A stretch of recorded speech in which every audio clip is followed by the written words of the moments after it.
Semua orang bisa setuju. Kalau kita ngomongin soal laptop, MacBook Pro mempunyai aura yang berbeda dari laptop lainnya. Desain, performa, dan tentu saja harganya yang sangat berbeda. Tetapi, apakah MacBook Pro 2020 masih bisa menjadi kandidat kuat sebagai laptop harian? Tonton video ini untuk tahu jawabannya.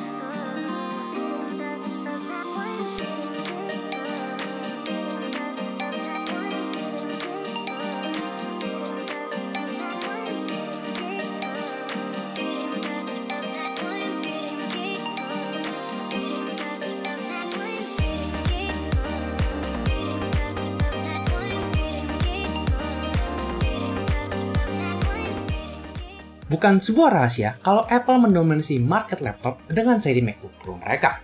Laptop ini sangat populer baik di kalangan pemuda dan juga profesional. Kalian bahkan bisa perhatikan, jika kalian melihat video yang membahas tentang produk Apple, engagement-nya di video YouTube memiliki angka yang lebih besar dibandingkan jika kita membicarakan tentang produk elektronik lainnya. Mungkin orang tidak akan terlalu tertarik kalau kita membahas tentang sebuah laptop tipis dari Lenovo. Tetapi orang pasti akan mencari tahu jika Apple mengeluarkan seri MacBook terbaru. Saya juga salah satu orang yang antusias akan kedatangan produk yang satu ini. Karena setelah melakukan review, saya juga bekerja sebagai seorang application developer. Tentu saja, kalian tidak perlu menggunakan MacBook jika kalian ingin membuat aplikasi di Android. Tapi kalau kalian mau bikin buat iOS bagaimana? Karena itu jawabannya sudah jelas. Karena tools development yang diperlukan untuk membuat aplikasi iOS hanya bisa berjalan di atas platform Apple.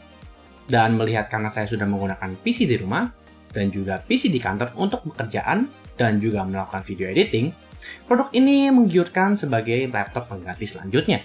MacBook Pro yang saya review kali ini memiliki kombinasi yang pas jika kalian mencari sebuah laptop powerhouse bagi developer. Dilengkapi dengan prosesor i5 generasi ke-10, lalu dilengkapi dengan 16GB RAM dan juga 512GB SSD, laptop ini akan berlari kencang dari pertama kali kalian mengeluarkan laptop di sini dari kotaknya.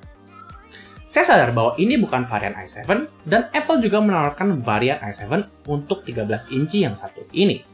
Namun menurut saya, quad-core i5 yang diberikan pada Intel sudah cukup kuat untuk melibas aplikasi apapun yang saya lempar ke laptop satu ini. Sebelum kita membahas soal performa laptop yang satu ini, mari kita bahas soal eksteriornya. MacBook Pro 13 inci yang satu ini dibungkus dengan warna space gray dengan potongan presisi di setiap sudutnya. Bahkan tanpa dandanan sekalipun, laptop ini sudah terlihat sangat manis. Laptop ini terasa tipis dan enteng dengan berat hanya sebesar 1,4 kg. Membandingkan laptop ini dengan daily driver yang saya gunakan yaitu Asus G501, membawa laptop ini terasa jauh lebih enteng di tas. Jika pergi kemana-mana, akan tidak menjadi sebuah masalah jika kita membawa barang ekstra seperti jurnal atau tablet contohnya. Laptop ini juga sudah datang dengan revisi keyboard terbaru. Dan saya sangat senang mengabarkan ke kalian bahwa keyboard MacBook Pro yang satu ini jauh lebih nyaman digunakan dibandingkan 3 generasi MacBook Pro sebelumnya. Beranjak dari butterfly switch, chiclet keyboard yang satu ini jauh lebih nyaman untuk digunakan sehari-hari. Memang sih rasanya tidak sama dengan menggunakan mechanical switch. Namun dengan travel yang dalam, pengalaman mengetik sehari-hari at least tidak membuat saya pengen narik rambut setiap 5 menit. Seri hardware pada laptop yang satu ini juga sudah dipersenjatai dengan touch bar. Ketika laptop MacBook Pro pertama kali keluar dengan benda ini, saya tadinya berpikir, buat apaan sih? Tapi ternyata setelah saya gunakan, tidak terlalu buruk. Apalagi sekarang jika kalian gunakan, sudah banyak support yang bisa diberikan untuk membuat taskbar menjadi lebih fungsional. Contohnya ketika saya menggunakan Android Studio, sudah ada beberapa shortcut yang bisa ditaruh di taskbar untuk melakukan build dan deploy. Tentu saja, kebanyakan support ini masih banyak diemban jika kalian menggunakan aplikasi first party, contohnya seperti Safari.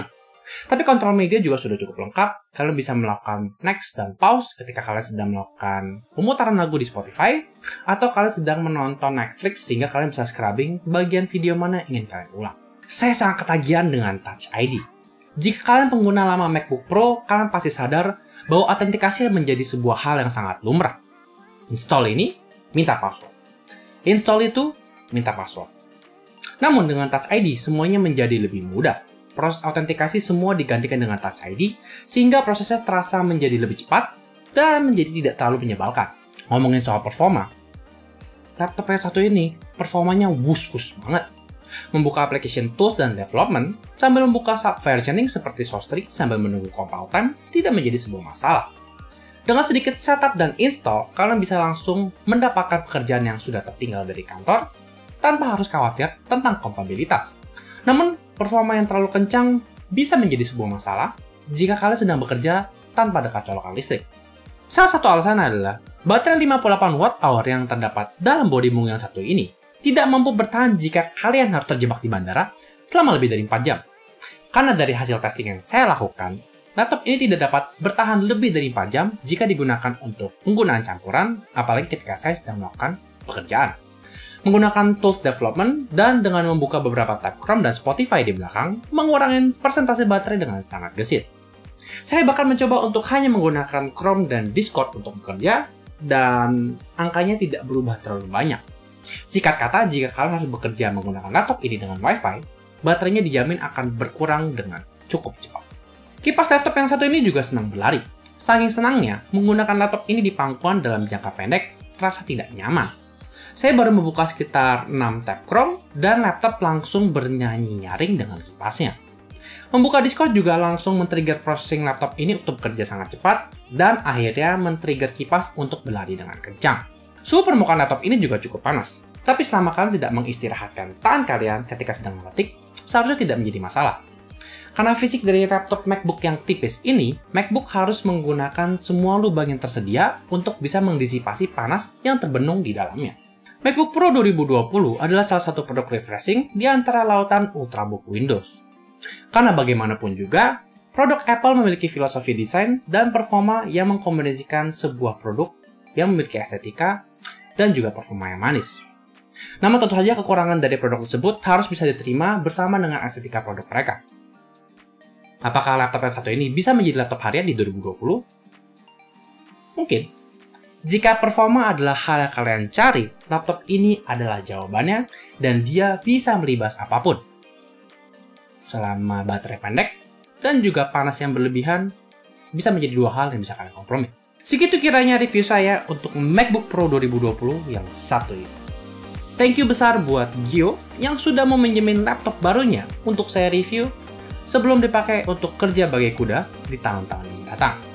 Seperti biasa, jika kalian suka dengan review yang satu ini, jangan lupa untuk tinggalin jempol di bawah, dan kalian juga bisa komentar jika ada hal yang ketinggalan di review yang kali ini.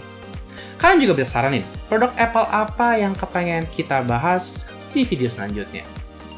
Seperti biasa, nama saya Jonathan, stay safe, dan sampai jumpa di video selanjutnya.